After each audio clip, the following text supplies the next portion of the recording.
സഭയിൽ തകർത്താടുകയാണ് മാത്യു കുഴൽനാടൻ. കൊറോണ കൊണ്ട് മാത്രം രക്ഷപ്പെട്ട ഒരു സർക്കാർ എന്ന് തുടക്കം കുറിച്ചായിരുന്നു കുഴൽനാടൻ പറഞ്ഞു തുടങ്ങിയത്. കാലം മാറിപ്പോയതിന് ശേഷം മാറിയിട്ട് എന്ത് കാര്യമെന്ന ചോദ്യമാണ് പ്രധാനമായിട്ടും സർക്കാരിനെതിരെ കുഴൽനാടൻ ഉന്നയിച്ചത്. കൂടാതെ പിണറായിയുടെ പോലീസുകളെ കുറിച്ച് കൂച്ചുവിലങ്ങിടുന്ന ഇടത് രാഷ്ട്രീയത്തെക്കുറിച്ചും ആഞ്ഞടിച്ചു. ആ വീഡിയോ ദൃശ്യങ്ങൾ കാണാം. സർ, ഞാൻ കഴിഞ്ഞ ദിവസം നമ്മൾ പൂർത്തീകരിക്കാതിരുന്ന ചർച്ചയുടെ ഒന്ന് രണ്ട് കാര്യങ്ങൾ പറഞ്ഞുകൊണ്ട് തുടങ്ങാൻ ആഗ്രഹിക്കുകയാണ്. കാരണം മന്ത്രി ഇതിനു മുമ്പ് പറഞ്ഞപ്പോൾ അദ്ദേഹം പറഞ്ഞു ഈ ചില കാര്യങ്ങൾ ഇങ്ങനെ തെറ്റായ കാര്യങ്ങൾ വലിയ സത്യമാണെന്ന രീതിയിൽ അവതരിപ്പിക്കാൻ തോന്നുന്നു. ചിലർക്കുള്ള പ്രത്യേകത വെച്ച് കഴിഞ്ഞാൽ റോങ് ഫാക്ട്സ്, തെറ്റായ കാര്യങ്ങൾ വലിയ തത്വശാസ്ത്രം പോലെ അവതരിപ്പിക്കാൻ കഴിവുള്ള ആളുകൾ ഇവിടെ ഉണ്ടല്ലോ. അവർ പല കാര്യങ്ങൾ ഇങ്ങനെ പറഞ്ഞ് ആളുകളെ ധരിപ്പിച്ചപ്പോൾ സഭയെ തന്നെ പലയാവർത്തി പറഞ്ഞ് ഇങ്ങനെ സ്ഥാപിക്കാൻ ശ്രമിച്ചുകൊണ്ടിരിക്കുകയാണ്. അതിൻ്റെ ഇടയിൽ ഞങ്ങൾ കൗണ്ടർ ആർഗ്യുമെന്റ് പറയുമ്പോൾ അവിടെ നിന്ന് എപ്പോഴും പറയുന്നത് നിങ്ങൾ കേരളത്തിനെതിരാണ്. എത്രയോ വട്ടം ഇവിടുന്ന് മന്ത്രിമാർ ഞങ്ങൾ പ്രതിപക്ഷത്ത് നോക്കി നിങ്ങൾ കേരളത്തിനെതിരാണോ എന്ന് ചോദിക്കാം. ഈ സ്ട്രാറ്റജി ഫിലോസഫി ആര് കൊണ്ടുവന്നറിയോ? അമേരിക്കയുടെ ഫിലോസഫിയാണ്. അമേരിക്ക ഇറാഖുമായിട്ട് യുദ്ധം നടത്തുമ്പോൾ അവർ പ്രഖ്യാപിച്ചു ഒന്നുകിൽ നിങ്ങൾ ഞങ്ങളുടെ കൂടെ അല്ലെങ്കിൽ നിങ്ങൾ ഞങ്ങൾക്കെതിരാണ്. അതായത് നിങ്ങൾ ഇറാഖിന്റെ കൂടെയാണ്. ഇതാണ് അവരുടെ പ്രപ്പോസൽ എന്ന് പറഞ്ഞ് നിങ്ങൾ പറയണതിനെ എല്ലാം നമ്മൾ അംഗീകരിച്ചില്ലെങ്കിൽ ഞങ്ങളെല്ലാം കേരളത്തിൽ. അങ്ങനെയൊന്നും ആ ഒരു നിലപാടും ആ രീതിയൊന്നും ഞങ്ങൾ ഇത് ചെയ്യുന്നില്ല. പക്ഷേ ഞങ്ങൾ എന്തുകൊണ്ടാണ് കൺസ്ട്രക്റ്റീവായ ഒരു പ്രതിപക്ഷമാവാൻ ആഗ്രഹിക്കുകയും അതിനുവേണ്ടി പരിശ്രമിക്കുകയും ആ ഒരു ആറ്റിറ്റ്യൂഡ്സ് എപ്പോഴും കാണിച്ചിട്ടുള്ളവരാണ് UDF അല്ലെങ്കിൽ ഞങ്ങളുടെ മുതിർന്ന നേതാക്കന്മാർ. ഫോർ എക്സാമ്പിൾ, കഴിഞ്ഞ ഗവൺമെന്റ് കാലത്ത് കോവിഡ് മഹാമാരി വന്നു. കോവിഡ് മഹാമാരിയെ ഗവൺമെന്റ് നേരിടാൻ വേണ്ടി പരിശ്രമിക്കുന്നു. മുഖ്യമന്ത്രി തന്നെ മുന്നിൽ നിന്ന് നയിക്കുന്നു. സ്വാഭാവികമായിട്ടും കോവിഡിന്റെ മാനേജ്മെന്റിൽ ഒത്തിരി വീഴ്ചകൾ ഉണ്ടാവുന്നു. ഇവിടുന്ന് നേതാക്കന്മാര് അറ്റാക്ക് ചെയ്യേണ്ടെന്ന് വിചാരിക്കുകയാണ്. കാരണം എന്താ, ഒരു മഹാമാരിയുടെ കാലമാണ്. ആ സമയത്ത് ആളുകളുടെ ഒരു അവിശ്വാസം ഉണ്ടാക്കുന്നത്. ഞാനിപ്പോഴും ഓർക്കുന്നു, ബഹുമാനായ APC പ്രസിഡന്റും അതുപോലെ മുൻ പ്രതിപക്ഷ രമേശ് ചെന്നിത്തലയും ഏതാനും കാര്യങ്ങൾ പറഞ്ഞതല്ലാതെ എല്ലാവരും സൈലൻസ് പാലിച്ചു.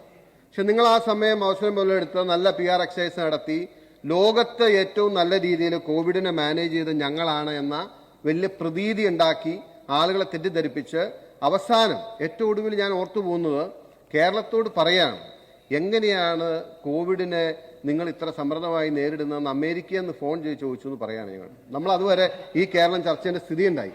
എന്നിട്ട് ഇപ്പോൾ വരുന്ന കണക്കുകൾ എന്താണ്?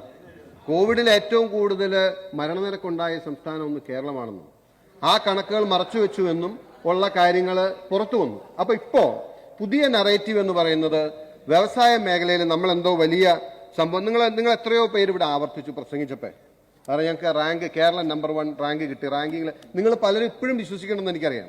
കേരളത്തിന് കേന്ദ്ര സർക്കാർ റാങ്ക് നമ്പർ 1 കൊടുത്തതിന് ശേഷം ഞങ്ങൾ ഇവിടുന്ന് വെറുതെ പറയുന്നതാണ്. ഞാൻ അതുകൊണ്ടാണ് പറഞ്ഞത്, സ്വാഭാവികമായിട്ട് ഫാക്ട്സ് ചർച്ച ചെയ്യുന്നതിന് തെറ്റില്ലല്ലോ. കേരളം ഒട്ടും ഇമ്പ്രൂവ് ചെയ്തൊന്നും ചെയ്തില്ല എന്നും ഞങ്ങളാരും പറയുന്നില്ല. ഇതിന്റെ അകത്തിന് ഇപ്പൊ ഞാൻ വേറെ ആരുടെയും വാർത്തയിലേക്ക് പോകുന്നില്ല. അതായത് മിനിസ്റ്റർ രാജീവ് തന്നെ, ഞാൻ അദ്ദേഹം പറഞ്ഞൊരു കാര്യം പറയാം.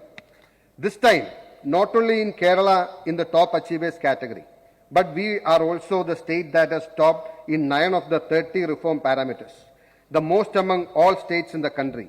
In a sense, we can call ourselves first among equals, Minister for Industries P. Rajeev told in Delhi. അതായത് അദ്ദേഹം തന്നെ, ഇതാണ് ഇതിന്റെ യാഥാർത്ഥ്യം. ഇത് അദ്ദേഹം പറഞ്ഞാൽ ഞങ്ങളും അദ്ദേഹത്തോടൊപ്പം നിൽക്കും. കാരണം ഇൻ എ സെൻസ് നമുക്ക് നമ്മളെ തന്നെ അതൊക്കെ പറയാം.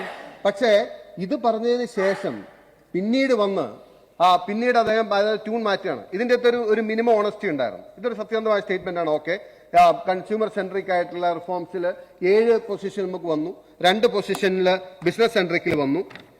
എന്റെ ബിസിനസ് സെൻട്രിക്കിൽ ആന്ധ്രയ്ക്ക് 5 അടക്കം കിട്ടിയ ലിസ്റ്റ് എന്റെ ഉണ്ട്. അതാ ഞാൻ അദ്ദേഹത്തോട് ചോദിച്ചു കഴിഞ്ഞാൽ അദ്ദേഹം മറുപടി പറഞ്ഞില്ലല്ലോ. നമുക്ക് കൺസ്ട്രക്റ്റീവായി ക്രിയേറ്റീവായി ഡിസ്കസ് ചെയ്യുന്നതിന് തടസ്സമില്ലല്ലോ. അപ്പൊ ഇങ്ങനെയുള്ള കാര്യങ്ങൾ അവിടെ നിൽക്കുന്നു. അപ്പൊ ഇത് കഴിഞ്ഞിട്ട് അദ്ദേഹം ranking number Kerala number 1 rank number 1 എന്ന് 1000 വട്ടം ഞങ്ങൾ സ്വാഭാവികമായിട്ട് ക്വസ്റ്റ്യൻ ചെയ്യേണ്ടി വരും. That doesn't mean that we are against Kerala. അങ്ങനെ കള്ളത്തരം പറഞ്ഞ് വ്യാജം പറഞ്ഞ് പ്രചരിപ്പിച്ച് കടന്നു പോകുമെന്ന് വിചാരിക്കരുത്. We will be force to expose you. അത് ചെയ്യുമ്പോൾ അതിന്റെ അർത്ഥം നിങ്ങൾ ചെയ്യുന്ന എല്ലാത്തിനും നമ്മൾ ഡിനൈ ചെയ്യുന്നു എന്നുള്ളതല്ല.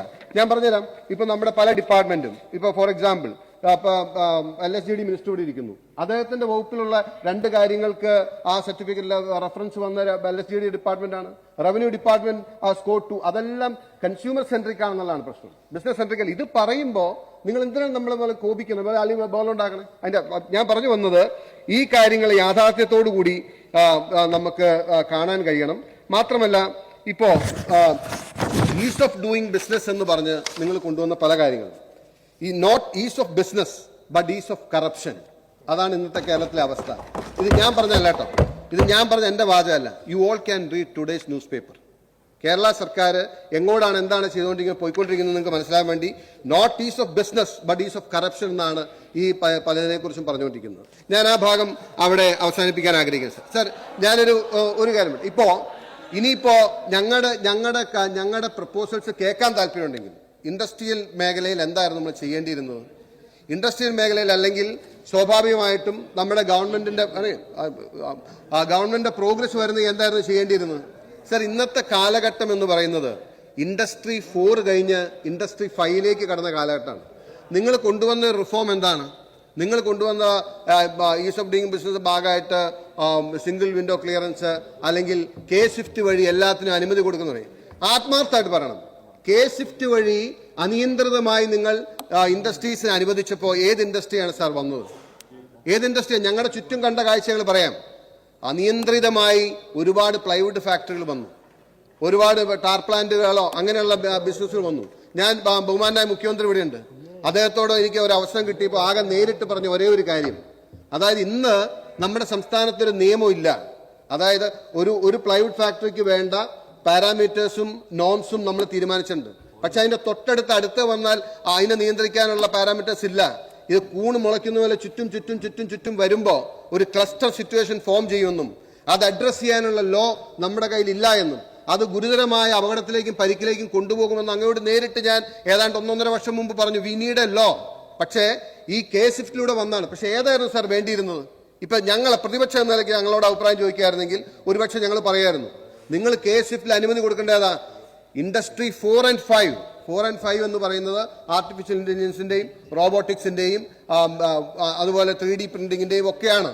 അതുപോലുള്ളതിന് നിങ്ങൾ K-SWIFT വഴി കൊടുത്തിരുന്നെങ്കിൽ ഇവിടെ ധാരാളം വരും. കഴിഞ്ഞ ദിവസം നിങ്ങൾ ഇവിടെ മിനിസ്റ്റർ ഇവിടെ ഈ നിയമസഭയിൽ തന്നെ പറഞ്ഞില്ലേ, നിങ്ങൾ നിങ്ങളുടെ നിലപാടുകൾ മാറ്റിയല്ലോ, ധാരാളം നിലപാടുകൾ മാറ്റി. അതായത് ഓരോരുത്തരെ കുറിച്ചുള്ള കാഴ്ചപ്പാടുകൾ നിങ്ങൾ മാറ്റി. സ്വകാര്യ സർവകലാശാല അഭിമാനത്തോടുകൂടി നിങ്ങൾ അവതരിപ്പിക്കുന്നു. അതുപോലെ ഭൂപരിഷ്കരണ നിയമത്തിൽ അഭിമാനത്തോടുകൂടി നിങ്ങൾ നിയന്ത്രണം ലഘൂകരിക്കുന്നു. അല്ലെങ്കിൽ മറ്റു മാറ്റങ്ങൾ it's all welcome, we all support ചെയ്ത്.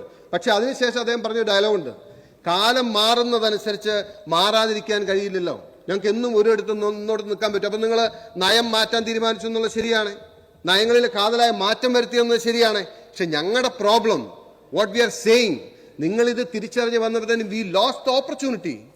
ഒരു കാലഘട്ടം മുഴുവൻ കടന്നുപോയി, എല്ലാ അവസരവും ഒരു യുവത്വത്തിന് ഒരു തലമുറയ്ക്ക് നഷ്ടപ്പെട്ടു. അത് കഴിഞ്ഞിട്ട് നിങ്ങൾ റിയലൈസ് ചെയ്തിട്ട് എന്ത് കാര്യം?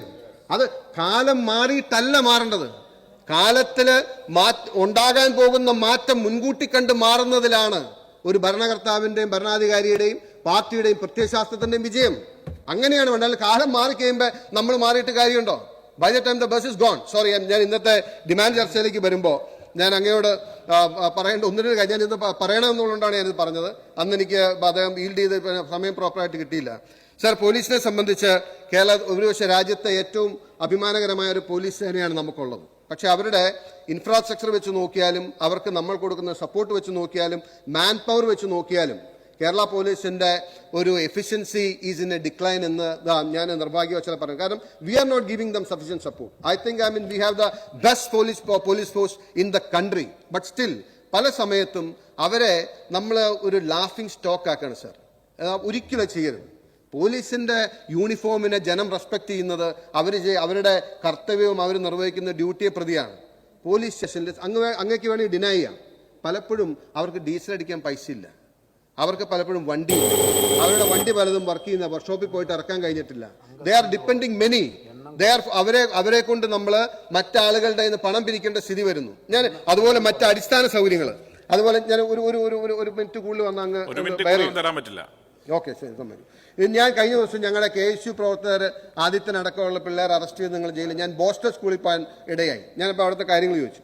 സാർ, ബോസ്റ്റർ സ്കൂളിലെ കാക്കനാട്ടെ കപ്പാസിറ്റി എന്ന് പറഞ്ഞാൽ 66 പേർക്കാണ്.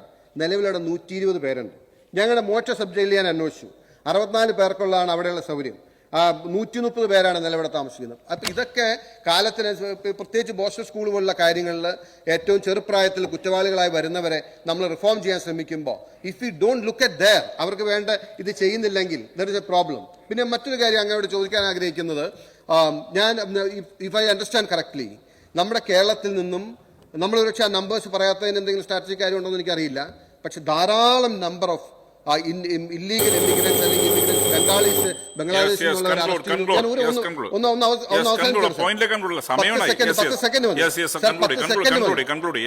ഞാൻ ധാരാളം ബംഗ്ലാദേശിനെ ഇവിടുന്ന് അറസ്റ്റ് ചെയ്യുന്നു എന്ന് കേൾക്കുന്നു. ശരിയാണോ ഇല്ലയോ എന്ന് അറിയില്ല.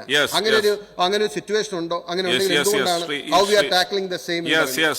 ശ്രീ ഇ ചന്ദ്രശേഖരൻ, ധനാഭിവൃദ്ധിയുള്ള എതിർത്തോട് നിർത്തണം. ശ്രീ ചന്ദ്രശേഖരൻ, അങ്ങേക്ക്